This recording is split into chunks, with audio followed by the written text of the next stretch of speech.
Investigation by the Times of Eswatini, a South African businessman, VUSI CAT MATLALA, holds an Eswatini national ID. Now, the ID was seemingly issued under mysterious circumstances. A man with attributes identical to that of MATLALA is listed on the Ministry of Home Affairs Civil Registry as VUSI Dlamini, a resident of Mojane. Now, for more on this, we are joined on the line by Martin Dlamini, editor of the Swaziland News. Zweli, good afternoon, and thank you for joining us on Africa Update. Good afternoon, Lulu. Thank you for having me on Channel Africa. Great. It's always a pleasure having you on. Tell us about VUSI Dlamini and VUSI CAT MATLALA. Thank you. Yes, the story was published by the Times of Eswatini. We are correct.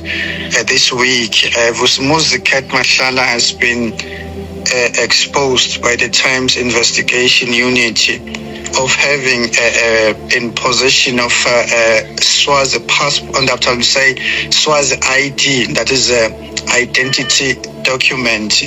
So the Times of Eswatini, can you hear me, Lulu? I'm still Yes, audible? Please go ahead. Go ahead, Yes. Zweli. Thank you. The Times of Eswatini managed to get some documents within the Ministry of Home Affairs suggesting that MATLALA, the one who is known in South Africa having linked to various criminal activities as exposed by one Mr. Hlanhla Mukhwanazi of the KwaZulu-Natal Provincial Police, the Provincial Police Commissioner, is also appearing in the Eswatini Home Affairs system as VUSI Dlamini. So now with VUSI CAT MATLALA and VUSI Dlamini, are they the same person? Yes, according to the Times investigation report, VUSI Dlamini is the same person as VUSI CAT MATLALA. Apparently, the Times uncovered that VUSI CAT MATLALA is holding a Swazi identity document, which I believe, according to their investigations, is using to engage in criminal activities. You know, these people who are alleged to be involved in criminal syndicates, they normally have various identity documents from various countries.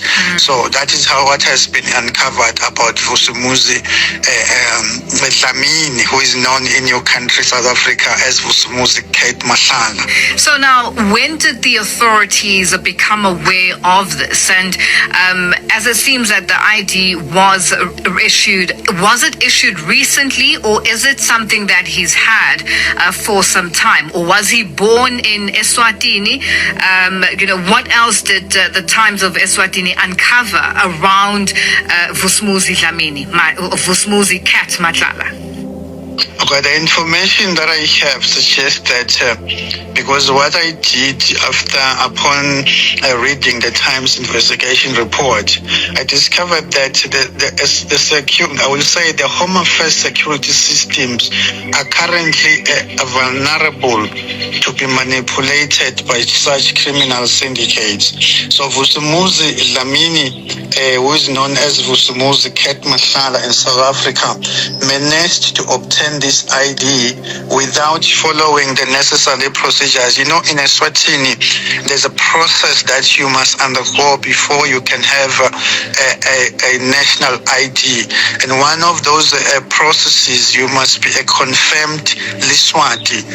That means there must be someone within your chiefdom. We call it, in South Africa, you call it Inkosi. In Eswatini, these are chiefs. It's an extension of the traditional authority in Eswatini.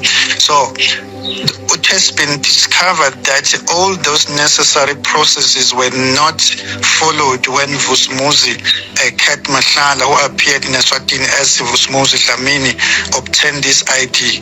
So I can safely say that the ID that is in possession of the so-called MATLALA, who's known as Dlamini in Eswatini, is indeed an alleged fraudulent ID. So Basically, does it mean that Matlala is actually South African and just got an illegal document from Eswatini just to have, as you say, with the criminal world, they seemingly or allegedly have a number of passports or ID or documentation?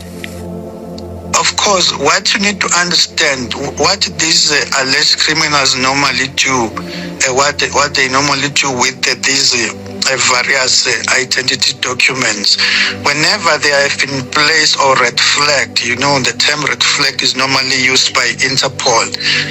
When you are a wanted person, they normally activate your name in the computer systems, immigration systems of your country, and of course other neighboring countries, so that when you try to skip the country, maybe through the airport or any border gate, those officials at the border gate will be able to see that you are a wanted person.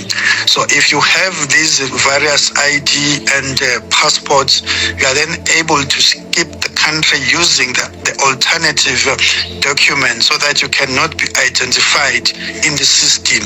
So this is a normal thing in the criminal syndicate world, whereby an alleged criminal will have various identity documents from various countries. Now, Zweli, just in regards to authorities in Eswatini, Home Affairs, what action have they taken in dealing with this now identity document that is alleged to be fraudulent?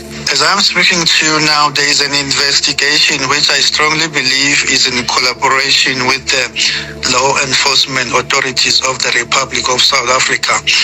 Because what you need to understand, that the law enforcement in South Africa normally collaborate in such criminal, when investigating such criminal activities.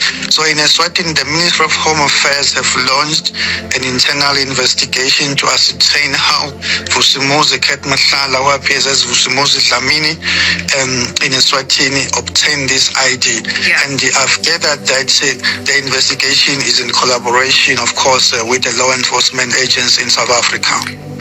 Zweli, it's always a pleasure chatting to you. Thank you so much for joining us on Africa Update. We are going to have to leave it there for today. That's Zweli Martin Dlamini, editor of the Swaziland News. That podcast was courtesy of Channel Africa, the African perspective.